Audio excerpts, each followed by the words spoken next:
মার্কিন যুক্তরাষ্ট্রের সাম্প্রতিক শুল্ক নীতির পরিবর্তন দক্ষিণ এশিয়ার টেক্সটাইল ও পোশাক শিল্পের রপ্তানি চিত্রে বড় পরিবর্তন নিয়ে আসতে যাচ্ছে। ট্রাম্প প্রশাসনের শুল্ক নীতির কারণে ভারত, বাংলাদেশ, ভিয়েতনাম সবাই এখন নতুন চ্যালেঞ্জ আর সম্ভাবনার মুখোমুখি। সম্প্রতি যুক্তরাষ্ট্র ভারতীয় পণ্যের উপর আমদানি শুল্ক 50% পর্যন্ত বাড়িয়েছে। এই সিদ্ধান্ত ভারতের পোশাক রপ্তানিকারকদের জন্য বড় সংকট তৈরি করেছে, কারণ প্রতিযোগী দেশ বাংলাদেশ, ভিয়েতনাম আর শ্রীলঙ্কা এখনো মাত্র 20% শুল্কের আওতায় আছে।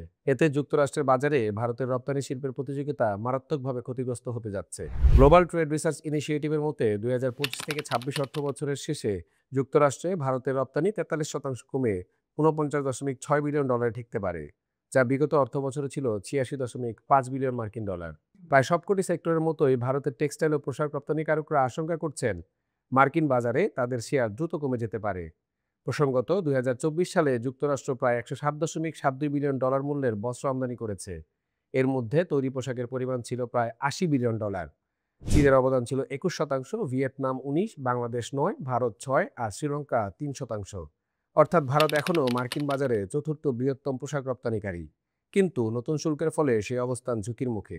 তাহলে কি ভারত বাংলাদেশের মাধ্যমে মার্কিন বাজারে রপ্তানি বাড়ানোর চেষ্টা করতে পারে? উত্তর হলো না। ট্রান্সশিপমেন্টের মাধ্যমে কম শুল্কে যুক্তরাষ্ট্রে রপ্তানির সুযোগ নেই। ট্রান্সশিপমেন্টের ক্ষেত্রে ভিয়েতনামের উপর 40% শুল্ক আরোপিত আছে, যদিও ভিয়েতনামের নিজের তৈরি পণ্য রপ্তানির ক্ষেত্রে শুল্ক 20%। অর্থাৎ যুক্তরাষ্ট্রের নতুন নিয়মে শুধুমাত্র উৎপত্তিস্থলে দেশের উপর ভিত্তি করে শুল্ক আরোপ করা হচ্ছে। আর তাই ভারতীয় পণ্য বাংলাদেশ হয়ে গেলেও যদি সেটি প্রকৃতপক্ষে রূপান্তরিত না হয়, তবে সেটি ভারতীয় পণ্য হিসেবেই গণ্য হবে এবং একই শুল্ক প্রযোজ্য হবে। বর্ধিত হারে শুল্ক এড়াতে হলে বাংলাদেশে পণ্যটি প্রকৃত অর্থে রূপান্তর করতে হবে, যেমন নতুন পণ্য প্রক্রিয়াজাতকরণ অথবা শুল্ক শ্রেণীর পরিবর্তন। এর জন্য প্রয়োজন বাংলাদেশে ভারতীয় টেক্সটাইল ও পোশাক শিল্পে বিনিয়োগের মাধ্যমে নতুন ফ্যাক্টরি গড়ে তোলা এবং সেখানে এগুলো প্রক্রিয়াজাত করে যুক্তরাষ্ট্রে রপ্তানি করা। তবে এর জন্য প্রথমেই বাংলাদেশে এবং ভারতের মাঝে সম্প্রতি উদ্ভূত বাণিজ্যিক কূটনীতি সহজ করতে হবে। যেমন ভারত 2025 সালের এপ্রিলে বাংলাদেশি পণ্যের ট্রান্সশিপমেন্ট সুবিধা বন্ধ করে দিয়েছে। আবার ভারত থেকে স্থলপথে বাংলাদেশে সুতা আসা বন্ধ রেখেছে। এসবের ফলে বাংলাদেশ এবং ভারত দুই দেশই লজিস্টিক পরিবহন ব্যয় সংকোচন করতে পারে এবং উৎপাদনশীলতা বৃদ্ধি করতে পারে এমন রিজিওনাল ভ্যালু চেইন প্রতিষ্ঠা করতে পারছে না।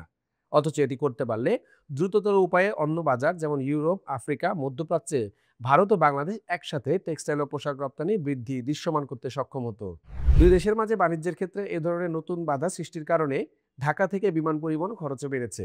ইউরোপে প্রতি কেজি $6.50 আর আমেরিকায় প্রতি কেজি $8 হয়েছে। অন্যদিকে কলকাতা থেকে একই পণ্য খরচ মাত্র $4।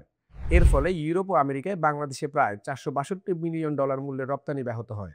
তবে বাংলাদেশ দ্রুত পদক্ষেপ নিয়েছে। ঢাকা, সিলেট, চট্টগ্রাম বিমানবন্দরে কার্গো অবকাঠামোর সক্ষমতা বাড়ানো হয়েছে, জনবল বৃদ্ধি করা হয়েছে এবং কাস্টমস প্রক্রিয়া দ্রুত সম্পাদন করা হচ্ছে। অন্যদিকে যুক্তরাষ্ট্রে বাজার হারানোর ক্ষতি পুষিয়ে নিতে ভারত ইতিমধ্যে 40টি দেশে বাজারের আকার বৃদ্ধিতে মনোনিবেশ করেছে। তুলা আমদানিতে ডিসেম্বরের 31 তারিখ পর্যন্ত শুল্ক অব্যাহতি দিয়েছে।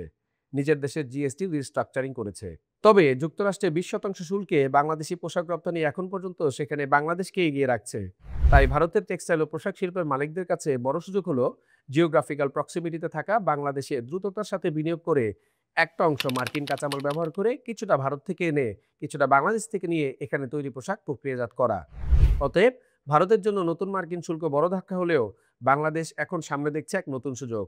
কম শুল্ক আর মার্কিন কাঁচামালের ব্যবহার বাড়িয়ে বাংলাদেশ যুক্তরাষ্ট্রের পোশাক বাজারে তার অবস্থান আরও শক্তিশালী করতে পারে।